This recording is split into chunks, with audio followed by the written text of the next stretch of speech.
That car is going 40 miles per hour. Now imagine heading a soccer ball at the same speed. Soccer players head the ball at an average of 12 times a game and feel totally fine afterwards. Sounds intense, right?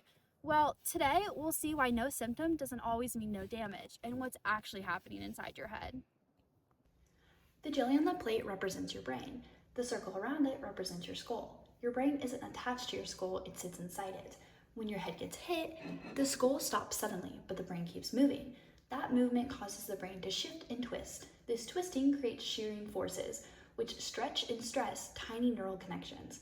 You might not feel symptoms right away, but damage can begin immediately.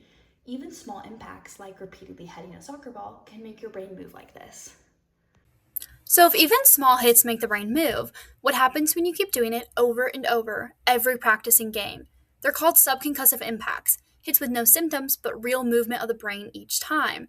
In one study, players headed a ball just 20 times. No concussions, no dizziness, they felt totally normal. Yet immediately after, their cognitive performance temporarily dropped 41 to 67%. But the evidence goes even deeper. In another study, researchers used MRI scans to map what's happening under the surface. The deepest grooves of the brain, the sulci, took the worst damage. This map shows the effect size of damage across brain regions. The darkest blue means the biggest structural change, and is concentrated on FA and ODI. Think of the brain's white matter as a dense bundle of cables. FA, or fractional anisotropy, measures how organized the brain's white matter is, like the alignment of a copper cable. FA dropping means white matter pathways, like the brain's wiring fraying or losing structure. Low fractional anisotropy can cause cognitive impairments, poor motor performance, slower processing speed, and more. Then there's ODI, Orientation Dispersion Index. It tells us how scattered those cables are, how chaotic the directions become.